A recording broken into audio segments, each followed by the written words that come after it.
문제를 풀기 전에 검토할 사항을 봅시다. 활용 문제. 활용 문제에 있어서는 주어진 상황을 X축, Y축을 적절히 선정해서 대수적으로 표현하는 것이 중요합니다. X축, Y축을 어디에 선정하든지 그건 자유지만 잘못 선정하면 계산이 굉장히 복잡해집니다.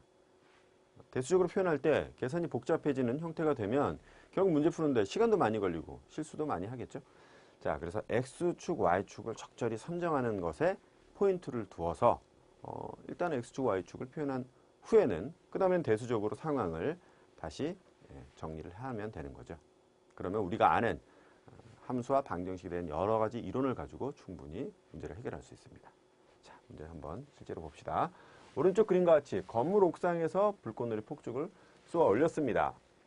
포물선을 그리면서 날아가다가 지면에 떨어졌다. 포물선을 그린다고 했으니까 이거 2차 함수구나. 그리고 위로 볼록 한 거구나. 자, 이것까지 알게 되고 그런 상황에서 폭죽은 수평 방향으로 40m 지점에서 최고 높이 꼭 지점이 저기 있구나.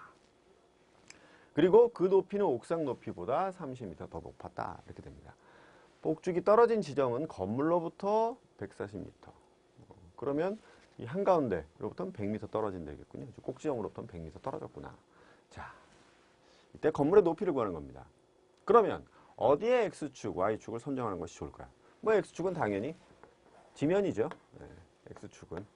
Y축은 두 가지가 가능한데 일단 건물 높이를 알려고 하는 거니까 건물 벽을 딱 이렇게 Y축으로 선정하는 것이 가능할 겁니다. 근데 그거보다는 결국 요 대칭축, 꼭지점이 지나는 저 직선을 Y축으로 선정하는 게 훨씬 좋겠죠? 왜냐하면 그럼 양쪽 완전히 대칭이 되면서 여러 가지 계산이나 이런 것이 편해질 거라는 게 예상이 됩니다. 자, 그래서 건물보다는 꼭지점, 가장 높이 올라간 지점을 기준으로 Y축을 잡는 것이 좋겠다. 자, 그럼 이런 생각을 한 후에 대수적으로 이제 정리를 해야 됩니다. 먼저 그래프를 다시 그려볼까요?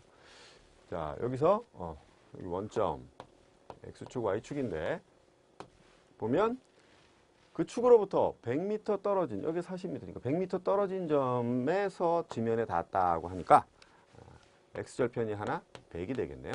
그렇다면 지금 꼭지점을 중심으로 대칭이니까 또 마이너스 100에 나머지 하나에 X절편이 있을 겁니다. 그리고 이제 이렇게 올라간 거죠.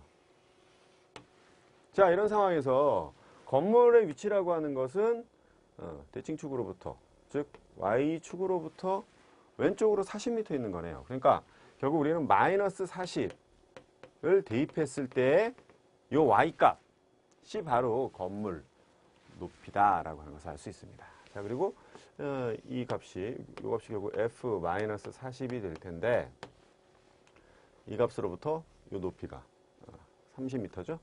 자, 그래서 이 지점은 결국 F-40에다가 플러스 30을 하면 된다. 이렇게 알 수 있습니다. 자, 이제 정보를 다 표현했네요. 그러면 2차 함수를 표현을 해야 되는데 어떻게 할까요? 바로 이 절편을 이용하는 거죠. 두 개의 X절편이 주어졌을 때 2차 함수의 모습은 이렇게 되죠. 최고차항 모르니까 일단 A라고 해봅시다. 그리고 여기서는 뭐 Y보다는 FX라고 하는 것이 그 다음에 여러 가지 표현에 좋겠네요. FX는 A, 그 다음에 X 마이너스 100, X 플러스 100 이렇게 되는 거죠. 자, 이게 바로 두 개의 절편을 알 때의 2차 함수의 모습입니다. 그럼 요 최고차항에서 A만 알아내면 함수를 완벽하게 구하는 거죠. 어떻게 알아낼 수 있을까요? 어떤 정보를 이용해야 될까요? 네, 바로 요 부분이죠. 이 부분이라고 하는 것은 결국은 Y절편이니까 fx에 0을 대입한 값인데 그 값이 이렇게 된다. 자, 여기서 식이 하나 나오는 겁니다. 자, F0이라고 하는 건 여기다 0을 대입하면 마이너스 100, 마이너스 만이죠. 마이너스 만 A가 되는데 이 값이 뭐랑 같으냐면 먼저 F-40, 마이너스 40을 대입해 봅니다. 그러면 마이너스 8400이 됩니다. 마이너스 8400A 플러스 30이 되는 거죠. 자, 이 부분이 바로 F-40. 자, 그럼 여기서 이제 A 값을 알게 됐죠? 알 수 있는 상황입니다. 넘어가서 계산을 해보면 A 값은 마이너스 160분의 3이 된다라고 하는 것을 알 수 있습니다. 자, 이제 거의 끝났죠. 건물의 높이라고 하는 것은 마이너스 40을 대입할 때, 즉 F 마이너스 40입니다. 이게 바로 F 마이너스 40이죠.